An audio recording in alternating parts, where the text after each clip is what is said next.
Chunk 1, quand Dale Earnhardt Sr., l'intimidateur, a percuté le mur lors du dernier tour du Daytona 500 de 2011, le monde entier a été stupéfait. Des décennies de courses intrépides, de manœuvres audacieuses et de victoires légendaires se sont terminées un clin d'œil. Mais l'histoire derrière cet accident mortel est plus sombre et plus glaçante que la plupart des fans ne l'ont jamais imaginé.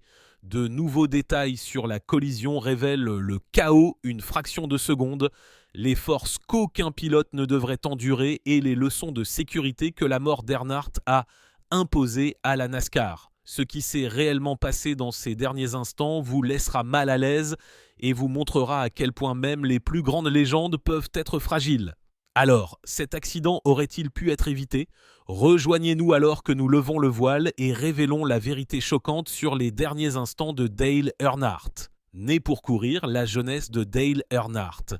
Dale Earnhardt n'était pas un simple pilote NASCAR, il était le visage du sport. Le numéro 3 noir intrépide rugissant devant ses rivaux avec un style si agressif qu'il lui a valu le surnom de l'intimidateur auprès des fans. Il a accumulé 76 victoires Cup Series, 7 championnats Winston Cup et des millions de dollars de gains carrière. Mais les chiffres seuls ne rendront pas compte de son héritage. Earnhardt était le danger personnifié au volant. Un homme qui pouvait retenir le souffle des fans avec une seule course. Et pourtant, malgré toute sa domination sur les circuits automobiles, son histoire s'est terminée d'une manière à laquelle personne ne s'attendait. Écrasé contre un mur à Daytona et disparu quelques secondes. Mais avant la tragédie, il y avait la détermination. Né Ralph Dale Earnhardt le 29 avril 1951 à Kannapolis, Caroline du Nord, il a été élevé dans l'ombre de son père, Ralph Earnhardt, une légende des circuits courts qui avait gravé son nom dans les ovales de terre du Sud. Ralph était aussi coriace que les pistes sur lesquelles il courait, remportant le championnat NASCAR Sportsman 1956 et se forgeant une réputation pour sa détermination brute. Dale a grandi regardant son père, non seulement l'admirant, mais aussi ayant hâte de prouver qu'il avait le même feu sacré. Ce feu sacré s'est manifesté très tôt. À seulement 12 ans, Dale a fait l'impensable. Il s'est secrètement introduit dans la voiture de son père et a participé à une course. Contre toute attente, il a failli gagner, se battant contre l'un des plus proches rivaux de son père. C'était imprudent, audacieux et dangereusement proche du génie. Le genre de manœuvre qui allait plus tard définir sa carrière. 1972, Dale courait déjà face à face avec son père à Metrolina Speedway. Ce n'était plus seulement un passe-temps familial, c'était une bataille pour l'identité, le respect et l'héritage. Chunk 2, le problème ? Ralph n'a jamais voulu que son fils suive ses traces. Il savait de première main à quel point le monde de la course automobile pouvait être cruel, comment il avalait les hommes tout entiers, mais Dale se fichait. L'école n'avait aucun sens pour lui, mais la course, oui. Alors il a abandonné ses études et s'est lancé à corps perdu dans le seul rêve qu'il pouvait voir. Ralph l'a entraîné dur, plus dur que quiconque, et Dale avait souvent l'impression que rien de ce qu'il faisait n'était jamais assez bien. Puis, 1973, la tragédie a frappé. Ralph Earnhardt, l'homme que Dale avait passé toute sa vie à essayer d'impressionner, s'est effondré d'une crise cardiaque à seulement 45 ans. Soudain, les leçons étaient terminées. Le mentor était parti et Dale s'est retrouvé avec un vide qu'il lui faudrait des décennies pour combler. À partir de ce moment-là, chaque course était plus qu'une simple compétition. C'était une conversation silencieuse avec son défunt père. Chaque trophée, chaque victoire, chaque frôlement de la mort sur la piste, c'était la façon dont Dale disait « Tu vois papa, je peux le faire aussi ». Au moment où il a remporté le titre de rookie de l'année 1969, puis un championnat dès la saison suivante, les fans assistaient déjà à un moment historique. Dale n'était plus seulement le fils de Ralph, il était l'avenir de la NASCAR. Pourtant, l'ascension n'a pas été sans cicatrices. Dale portait le poids de l'absence de son père, la pression constante de faire ses preuves et la pression d'être la figure la plus intimidante du sport. Il est devenu à la fois aimé et craint. Le pilote qui vous pousserait hors de la piste pour gagner, mais qui vous adresserait ce demi-sourire qui faisait que les fans l'adoraient quand même. Son histoire a toujours été plus grande que la course. Il s'agissait de survie, d'héritage et d'un homme qui a défié toutes les limites jusqu'à ce qu'une limite l'arrête pour de bon. Parce que l'histoire de Dale Earnhardt ne se termine pas avec ses championnats ou les rugissements de la foule. Elle se termine à Daytona 2001 par un accident qui hante encore le sport. Et bien que les fans pensaient savoir ce qui s'était passé ce jour-là, la vérité qui a été découverte depuis est plus sombre, plus choquante et plus humaine que quiconque ne l'aurait imaginé.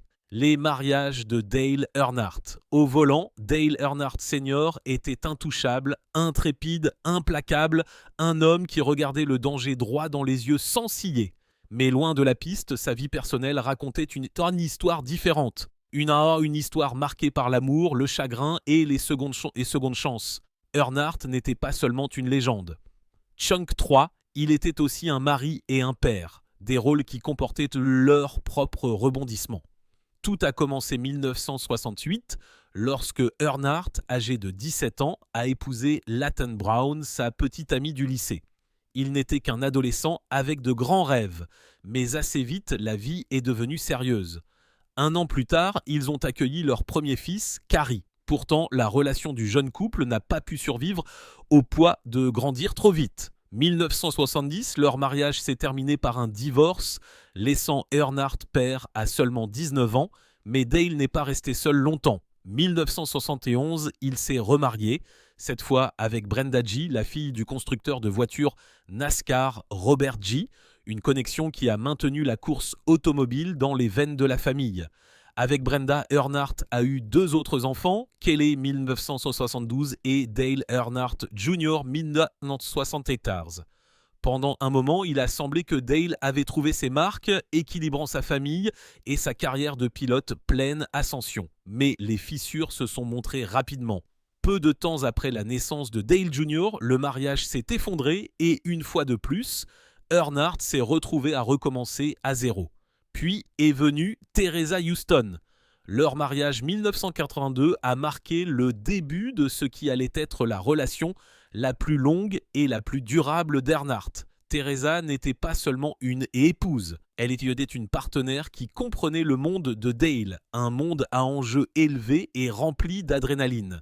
6 ans plus tard, 1988, ils ont accueilli leur fille, Taylor Nicole, complétant le tableau de famille. 3 mariages, 4 enfants et une vie personnelle aussi rapide et imprévisible que son temps sur la piste. Earnhardt était peut-être l'intimidateur sur la piste, mais à la maison, il était simplement un homme à la recherche de l'amour, de la famille et d'un sentiment d'équilibre qui semblait souvent hors de portée. Mais alors que son cœur cherchait la paix, sa carrière était alimentée par le chaos et le genre de détermination qui transformait les hommes ordinaires légendes. La course automobile n'était pas seulement ce que Dale Earnhardt faisait, c'était ce qu'il était. Et si sa vie de famille était une série de virages serrés, alors la piste de course était l'endroit où il trouvait sa ligne droite. La carrière NASCAR de Dale, l'ascension de Dale Earnhardt n'était pas seulement une question de vitesse. Il s'agissait d'os brisés, de querelles amères et du genre de feu obstiné qui ne le laissait pas abandonner, même lorsque tout le monde pensait qu'il le devrait. Chunk 4.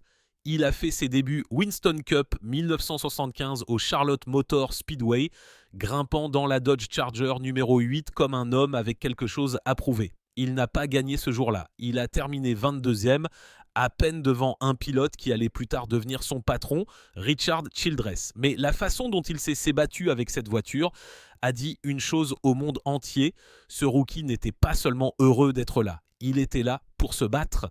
1969, Earnhardt faisait tourner les têtes avec Rod Osterlund Racing derrière lui. Il a fait irruption sur la scène avec une victoire, 4 pole positions et suffisamment de bons résultats pour remporter le titre de rookie de l'année. Mais voici où les choses deviennent folles. 1 an plus tard, il a réalisé l'impossible. Avec 5 victoires et une régularité implacable, il a décroché son tout premier championnat Winston Cup, devenant le seul pilote de l'histoire de la NASCAR à passer du titre de rookie de l'année à celui de champion de la Coupe 2 saisons consécutives. Ce n'était pas de la chance, ce n'était pas le hasard, c'était un talent brut et intrépide. Mais le succès n'est jamais venu sans heurts pour Earnhardt. 1941, le propriétaire de son équipe a vendu l'opération milieu de saison et soudain, le champion titre s'est retrouvé sans volant. Earnhardt, ne voulant jamais s'incliner, a rejoint Richard Childress Racing, mais est éloigné plus tard, invoquant une mauvaise alchimie. Pour la plupart des pilotes, ce genre de remaniement aurait freiné leur élan. Pour Earnhardt, ce n'était qu'un autre virage sur la route. Sur la suggestion de Childress, il a signé avec Bud Moore, 1982, au volant de la Ford Thunderbird numéro 15 de Wrangler. Il s'est retrouvé plus malmené que béni. Pannes mécaniques, accident, même une rotule cassée après un brutal accident à Pocono. On avait l'impression que le destin testait la quantité de punitions qu'il pouvait encaisser. Mais Dale était Dale et il s'est frayé un chemin, remportant même une victoire à Darlington et prouvant que le feu brûlait toujours. 1984, le destin avait tourné sa faveur. Il est retourné chez Richard Childress Racing, cette fois dans le numéro 3 maintenant emblématique, et tout s'est mis place. Des victoires se sont survenues à Talladega, Atlanta, Bristol et Martinsville, jetant les bases de l'une des séries les plus légendaires que la NASCAR ait jamais vues. Puis sont venus 1986 et 1987, 2 championnats consécutifs qui ont cimenté sa réputation. 11 victoires, rien que 87. Les fans ont regardé avec admiration comment il se frayait un chemin autour des pistes, réalisant des manœuvres folles comme le fameux dépassement dans l'herbe lors de la course Winston All-Star. Il n'a fait dépasser personne à ce moment-là, mais l'audace pure de garder sa voiture sous contrôle, de voler à travers l'herbe du champ intérieur sans perdre la tête, a suffi à lui attribuer un nom qui est resté à jamais, l'intimidateur. Chunk 5, il ne faisait pas que courir, il menait une guerre psychologique, fixant ses rivaux dans le rétroviseur jusqu'à ce qu'il cède sous la pression. Les fans l'adoraient, les pilotes le craignaient. La NASCAR l'a mise à l'amende, il se fichait. Dale Earnhardt ne connaissait qu'une seule vitesse, la marche avant. 1988, sa voiture n'était plus la Wrangler bleue et jaune à laquelle les fans s'étaient habitués. Au lieu de cela, le numéro 3 a émergé noir sinistre, soutenu par GM Goodwrench. Ce schéma de peinture n'était pas seulement une marque, c'était un avertissement. À partir de ce moment-là, le numéro 3 noir n'était plus seulement une voiture, c'était une déclaration « J'arrive et vous feriez mieux de bouger ». Mais même les légendes trébuchent. 1989, un tête-à-queue tardif lui a coûté le championnat, laissant Rusty Wallace le devancer de seulement 12 points. Pour un homme comme Earnhardt, ce genre d'échec ne piquait pas. Il s'envenimait. Et 1990, il est revenu force avec 9 victoires et un autre championnat. Il était inarrêtable. Et l'atelier du numéro 3 a même accroché le pneu éclaté qui lui a coûté le Daytona 500 cette année-là, au mur guise de rappel. Être proche ne suffit pas. Les titres ont continué de s'accumuler. 1991, il était quintuple champion. 1993, après une saison de domination, il a remporté son 6e titre. Puis 1994, il a fait l'impensable. Il a égalé le record de Richard Petty avec un 7e championnat. L'homme qui avait autrefois conduit la voiture de son père secret à l'âge de 12 ans était maintenant assis, épaule contre épaule avec le roi. Mais la vérité à propos de Dale, c'est qu'il ne s'est pas contenté de collectionner des trophées. Il a créé des moments que les fans n'ont jamais oubliés. Chunk 6, sa première victoire sur circuit routier à Sears Point, sa victoire au Brickyard 400 à Indianapolis, qu'il a qualifiée de la plus grande de sa carrière. Même ses échecs étaient épiques, comme les chagrins d'amour du Daytona 500 qui semblaient toujours lui échapper de la manière la plus cruelle. Et à travers tout cela, Earnhardt ne s'est jamais adouci. Il ne courait pas pour se faire des amis, il ne courait pas pour jouer la sécurité, il courait pour gagner, peu importe qui se trouvait sur son chemin. Cette détermination obstinée et inflexible lui a apporté la gloire. Elle a également préparé le terrain pour la tragédie, mais cette partie de l'histoire vient plus tard. Le premier accident qui a failli mettre fin à la carrière et à la vie de Dale. 1996, Dale Earnhardt ne courait pas seulement pour les victoires, il poursuivait l'histoire. Le Daytona 500 lui a une fois de plus échappé, Dale Jarrett volant la gloire pour la 2e fois, mais Earnhardt a riposté rapidement. Rockingham, Atlanta, des victoires de lait consécutives qui ont rappelé à tout le monde que le numéro 3 noir avait encore des dents, puis est venu Talladega. Le 28 juillet, le Die Hard 500. Earnhardt était deuxième au classement, visant un 8e championnat lorsque la catastrophe a frappé. Ernie Irvine a perdu le contrôle, a accroché Sterling Marlin et le chaos s'est produit. La Chevrolet d'Earnhardt a été projetée dans le mur du trioval à près de 320 km/h. L'impact a été violent, sa voiture s'est retournée, a dérapé sur la piste et a été frappée au toit et au pare-brise par le trafic venant sens inverse. Pendant un moment, le silence a été glaçant. Les fans qui regardaient ont pensé qu'ils venaient d'assister à la fin de Dale Earnhardt. Lorsque les équipes de sécurité se sont précipitées sur l'épave, la situation semblait sombre, mais alors l'impossible s'est produit. Il est sorti rampant du numéro 3 déchiqueté, a salué la foule avec défi et a carrément refusé la civière. L'homme avait une clavicule cassée, un sternum fracturé et une omoplate brisée, mais il est resté droit comme si rien ne pouvait le briser. C'est le genre de moment qui a prouvé à quel point il était dur. Les médecins l'ont supplié de se reposer. Chunk 7. Earnhardt, il était de retour dans la voiture la semaine suivante. Il a commencé à Indianapolis, mais la douleur était trop forte. Il s'est retiré après le premier arrêt au stand, confiant le volant à Mike Skinner. Pour Dale, ce n'était pas seulement une décision difficile, c'était une torture. La chose la plus difficile que j'ai jamais faite, a-t-il admis. Mais une semaine plus tard, meurtri, contusionné et rafistolé, il est revenu force à Watkins Glen, s'emparant de la pole position dans un moment digne d'un conte de fées. Les fans l'ont surnommé la True Grit Pole. Des t-shirts ont fait leur apparition dans les tribunes avec son visage d'acier et les mots « ça fait si mal ». Et c'était le cas. Dale a mené la majeure partie de cette course, se battant comme un possédé avant que la fatigue ne le force finalement à se contenter de la 6e place. Il n'allait plus gagner cette année-là, mais il a quand même terminé 4e au classement, prouvant que la dureté ne se mesurait pas trophée, elle se mesurait cicatrice. 1997 a apporté plus de punitions. Il n'a pas gagné, sauf pour un autre triomphe de la Speed Week dans les Twin 125, mais sa saison s'est effondrée de manière terrifiante lorsqu'un accident à Darlington l'a laissé désorienté, conduisant avec une vision double, ne sachant même pas où se trouvait son stand. Les fans ont parlé de retraite. Les médecins ne pouvaient pas expliquer ce qui s'était passé, mais d'une manière ou d'une autre, Earnhardt s'est frayé un chemin jusqu'à la 5e place du classement, meurtri, brisé, inarrêtable. Puis est venu 1998, l'année où le destin a finalement cédé. Après 19 ans de chagrin d'amour, Dale Earnhardt a remporté le Daytona 500. Le moment était de la pure magie. Tous les membres des stands de chaque équipe se sont alignés sur la voie des stands pour lui serrer la main alors qu'il roulait vers la voie de la victoire. Puis, lors de l'une des célébrations les plus emblématiques de l'histoire de la NASCAR, il a fait tourner le numéro 3 dans l'herbe du champ intérieur, gravant le numéro 3 dans le gazon de Daytona comme une signature pour l'éternité.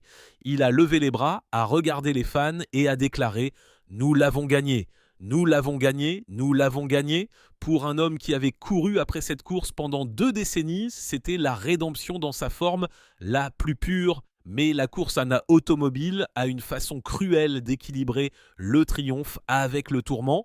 Ce 500 serait sa seule victoire de la saison. De mauvais arrêts au stand, mauvais arrêts au stand, des occasions manquées et des remaniements milieu de saison l'ont laissé 8e au classement. Pourtant, personne ne se souciait, le Daytona 500 était son joyau de la couronne et rien ne pouvait le ternir. 1999, les rumeurs se sont intensifiées. Earnhardt avait 48 ans.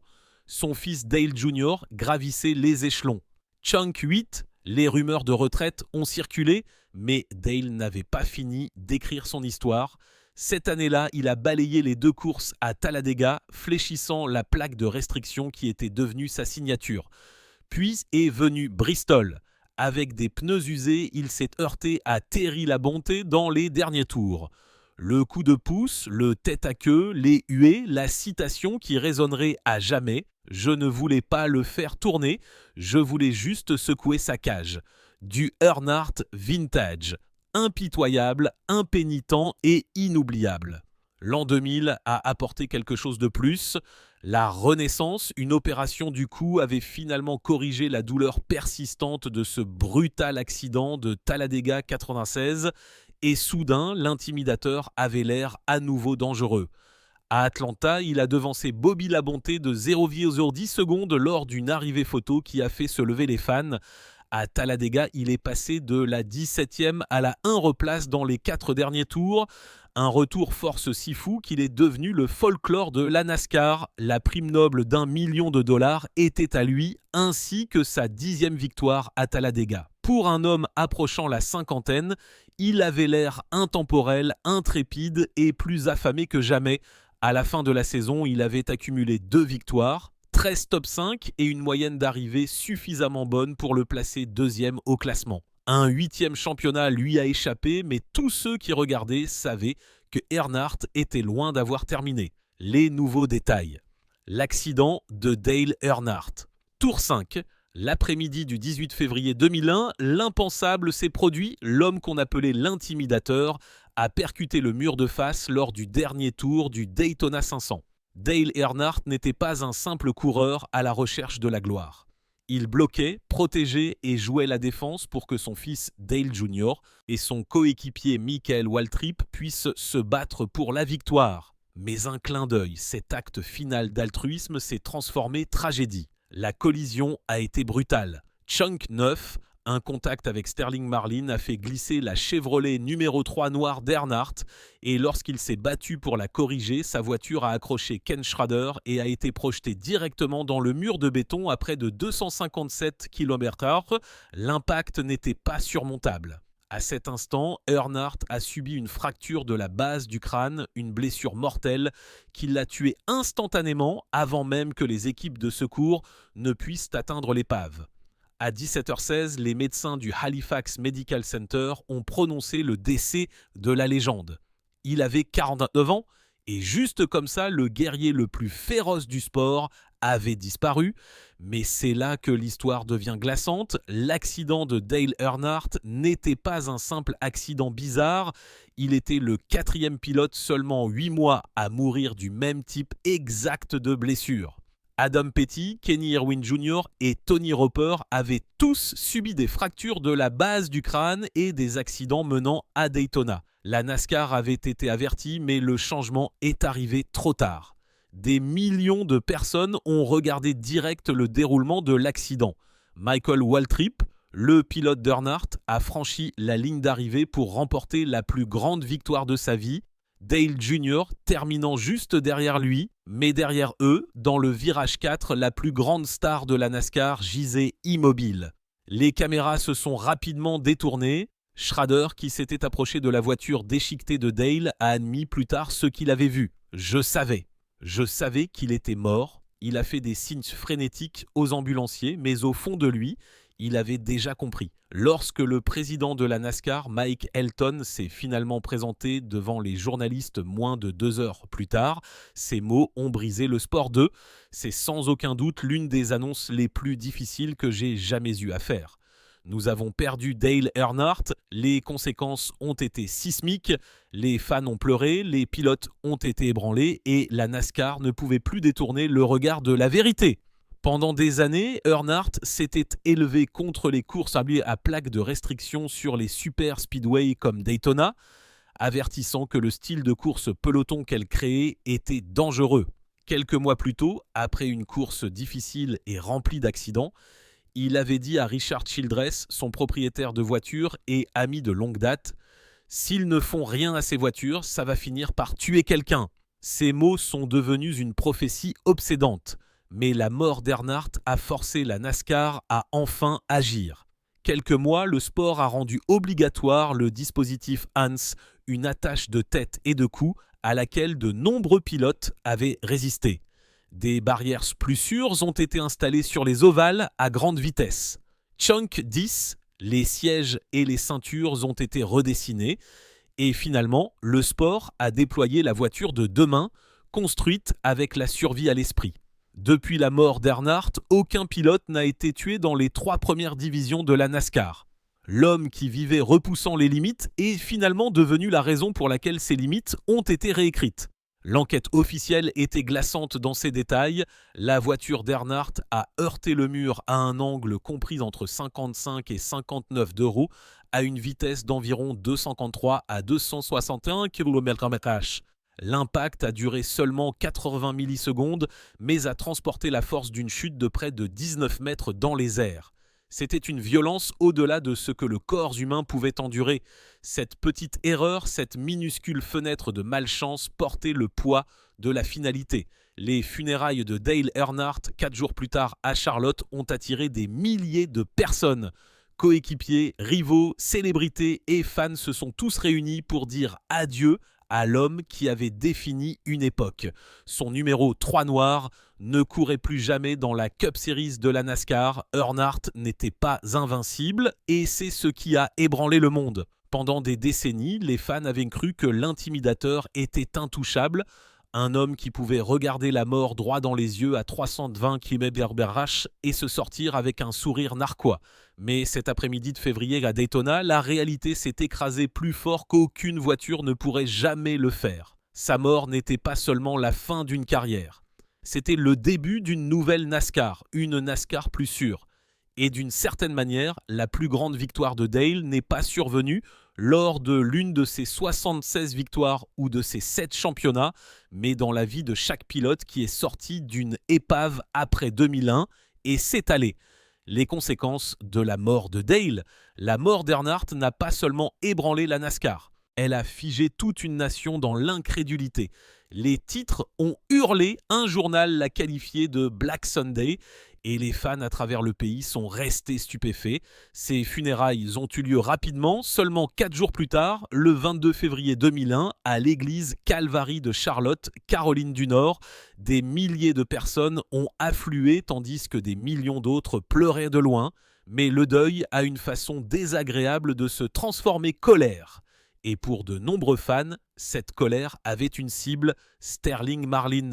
Des lettres de haine et même des menaces de mort ont inondé sa maison alors que les gens le blâmaient pour l'accident. La situation est devenue si grave que Marlin a été contraint de se présenter devant le monde et de se défendre.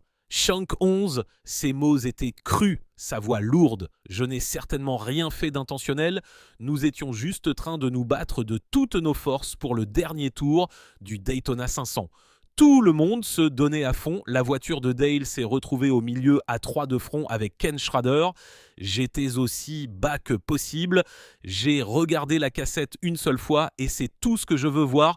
Même Dale Earnhardt Jr. a dû intervenir. Il a publiquement disculpé Marlin et a supplié les fans d'arrêter de pointer du doigt. Mais la tempête ne s'est pas arrêtée là. Bill Simpson, l'homme dont la société fabriquait la ceinture de sécurité que Earnhardt portait ce jour-là, est également devenu une cible. Il a reçu ses propres menaces de mort, preuve de la vivacité des émotions. Darrell Waltrip, lui-même un vétéran du sport, a essayé de l'expliquer. La NASCAR est un sport émotionnel. Quand quelque chose comme ça arrive, le lien vous donne envie de blâmer quelqu'un. La comparaison était inévitable. Tout comme la Formule 1 avait été ébranlée par la mort d'Ayrton Senna 1994, la NASCAR avait maintenant sa propre tragédie. Des années plus tard, Brad Keselowski s'est souvenu de la façon dont la mort d'Earnhardt reflétait ce moment dans sa propre maison. Il se souvenait qu'il était juste un enfant regardant son père, normalement stoïque, tomber dans le silence après l'accident de Senna. Lorsque Earnhardt est mort, ce même poids sombre est revenu. Mais avec le temps, le deuil s'est transformé hommage. Lors du 20e anniversaire de l'accident, pendant le Daytona 500 de 2021, les fans se sont levés au 3e tour. Ils ont levé 3 doigts, qui est le nombre qui était devenu plus grand que nature. Ce même nombre ne serait plus jamais utilisé avec désinvolture. Richard Childress, le propriétaire de l'équipe d'Earnhardt depuis longtemps, a juré qu'aucune voiture noire Goodwrench ne porterait plus jamais le numéro 3. Au lieu de cela, l'équipe a continué avec le numéro 29.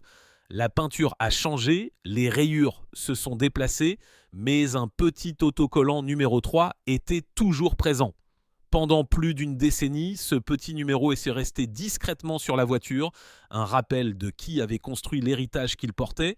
Et puis, 2013, Childress a ramené le numéro, pas pour n'importe qui, mais pour son petit-fils Austin Dillon. Le numéro 3 était revenu. Chunk 12. Mais ce n'était plus seulement un numéro, c'était un symbole d'un homme, d'une tragédie et d'un sport à jamais changé. La controverse sur la cause du décès.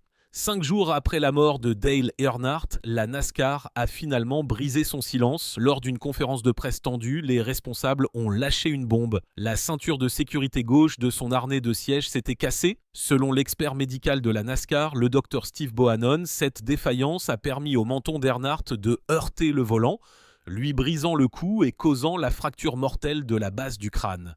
L'implication était lourde. Peut-être, juste peut-être, Dale serait-il encore vie si cette ceinture avait tenu. Mais tout le monde n'y a pas cru. Les tout premiers ambulanciers sur les lieux ont juré que les ceintures n'étaient pas cassées lorsqu'ils ont libéré Earnhardt. Lâche, oui, mais pas cassées. Le propre suivi de la NASCAR a brossé un tableau différent.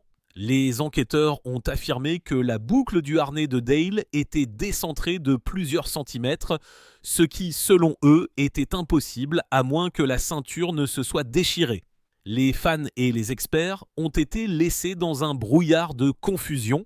La ceinture de sécurité a-t-elle vraiment défailli ou la NASCAR l'utilisait-elle comme bouc émissaire ? Bill Simpson, l'homme dont la société fabriquait les ceintures, s'est soudainement retrouvé dans la ligne de mire. Il recevait déjà des menaces de mort et maintenant les gens disaient que son équipement avait tué une légende. Simpson a riposté, disant que les ceintures avaient été installées de la mauvaise façon, ajustées pour le confort de Dale au lieu de la sécurité. Les accusations se sont intensifiées jusqu'à ce que Teresa Earnhardt, la veuve de Dale, intervienne. Elle a pris la mesure extraordinaire de demander à un juge d'empêcher la publication des photos d'autopsie de son mari, une décision qui a divisé l'opinion mais a finalement protégé le chagrin de sa famille. Au lieu de cela, le Dr Barry Meyers de l'Université Duke a été amené à révéler la vérité. Ses conclusions ont renversé le récit. La mort d'Earnhardt n'a pas du tout été causée par une ceinture cassée. Le véritable tueur était le violent coup de fouet de sa tête et de son cou non retenu qui se sont brisés vers l'avant, quelque chose qu'aucune ceinture de sécurité à elle seule n'aurait pu empêcher. Fait, des experts comme le Dr Steve Olvey et le scientifique des accidents John Melvin ont soutenu Meyers. Chunk 13. Bill Simpson, usé par des semaines d'accusations, a déclaré que c'était la meilleure nouvelle que j'ai entendue depuis 7 semaines. J'ai vécu un enfer quotidien. La NASCAR a finalement publié sa propre enquête à $1 million. Leur verdict, la mort de Dale, était le résultat d'un cruel cocktail de facteurs. L'angle violent de l'impact, la collision secondaire avec Ken Schrader et oui, la séparation de la ceinture. Mais un fait est devenu impossible à ignorer. Si Earnhardt avait porté une attache de tête et de cou comme le dispositif Hans, il aurait pu avoir une chance de se battre. La NASCAR ne l'imposerait pas immédiatement, mais la pression montait. Octobre de cette même année, l'hésitation du sport s'est brisée. Lors d'une course ARCA à Charlotte, le pilote Blaise Alexander a été tué lors d'un accident au dernier tour. Ironiquement, alors qu'il se battait avec le fils aîné d'Earnhardt, Kerry, pour la tête. C'était le point de rupture. Quelques semaines plus tard, la NASCAR a rendu obligatoire l'utilisation du dispositif Hans ou Hodgkins dans ses séries principales. 2005, seul le Hans a survécu. Les changements de sécurité ont commencé à faire boule de neige. Des harnais à 6 points ont remplacé les anciennes ceintures à 5 points. Les pistes ont commencé à installer des barrières plus sûres. La NASCAR a même conçu une toute nouvelle machine, la voiture de demain, construite grâce à des recherches sur les accidents qui remontent quant à l'enquête sur Earnhardt. L'ADN de cette voiture a été transféré dans la conception Gen 6. Les mêmes innovations sont créditées pour avoir sauvé la vie de Ryan Newman lors de son propre et terrifiant accident du Daytona 500 2020. Le sport avait été forcé de changer. La mort de Dale n'était pas seulement une tragédie, c'était le catalyseur qui a redéfini la sécurité NASCAR, la controverse sur les photos d'autopsie. Le 19 février 2001, le corps de Dale Earnhardt a été examiné par le médecin légiste du comté de Volusia. Ce qui ressortait, ce n'était pas seulement l'autopsie elle-même, mais la décision inhabituelle d'aviser à la fois la NASCAR et Teresa Earnhardt avant la publication de tout document. Cette décision a soulevé des questions parce que, vertu de la loi de Floride, les dossiers d'affaires d'autopsie, y compris les photos, étaient généralement considérés comme des documents publics. Mais seulement 3 jours plus tard, Teresa Earnhardt a réagi avec force. Le 22 février, elle a déposé un mémoire juridique auprès de la cour de circuit du 7e circuit judiciaire de Floride, numéro de dossier 2-132-373 CIA, division 32, déclenchant une tempête qui s'est rapidement transformée l'une des batailles juridiques les plus amères de l'histoire de la NASCAR. À la fin de ce même mois, plusieurs médias sont intervenus pour contester sa décision. Le 28 février, l'Orlando Sentinel a déposé une motion bientôt suivie par Michael Uribe, le fondateur de WebSiteCity.com et Campus Communications Inc., l'éditeur de l'Independent Florida Alligator de l'Université de Floride, Chunk 14. Leur objectif était simple mais explosif. Ils voulaient le droit d'inspecter et de copier chaque élément du dossier d'autopsie d'Earnhardt, y compris les photos et la vidéocassette de l'examen du légendaire pilote. Cette bataille a finalement atteint la salle d'audience du 12 au 13 juin 2001. Le juge Joseph Will a présidé le procès tendu où se sont opposés les arguments de la vie privée, de la transparence et des droits constitutionnels. Lorsque la décision est tombée, elle était faveur de Teresa Earnhardt. Le juge Will a rejeté les demandes d'Uribe et de CCI, rejetant leurs arguments constitutionnels et interdisant la publication des photos d'autopsie. Mais la bataille ne s'est pas arrêtée là. Uribe et CCI ont intensifié la bataille devant les cours d'appel, arguant que le rejet violait à la fois les lois de l'État de Floride et les lois fédérales. Leurs appels se sont prolongés pendant des années, mais l'élan a de nouveau changé le 1er décembre 2003, lorsque la Cour suprême des États-Unis a refusé d'entendre leur cause.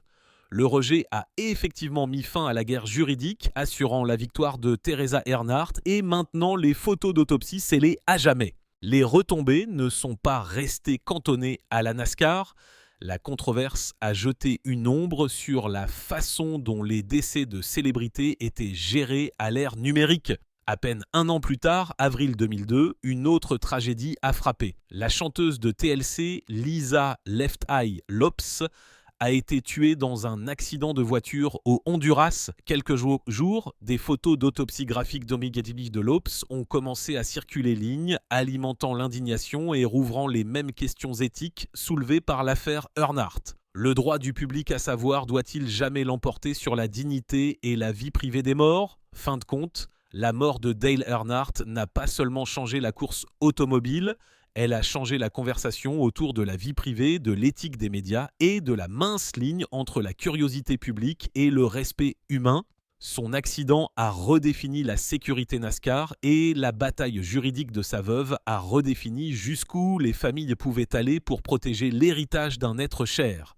Même dans la mort, l'intimidateur a continué à repousser les limites, forçant le monde à faire face à des vérités dures qu'il ne pouvait ignorer. Que pensez-vous de Dale Earnhardt ? Partagez vos pensées avec nous dans les commentaires bien ci-dessous. N'oubliez pas d'aimer, de partager et de vous abonner. Cliquez également sur la prochaine vidéo affichée sur votre écran. Vous l'apprécierez.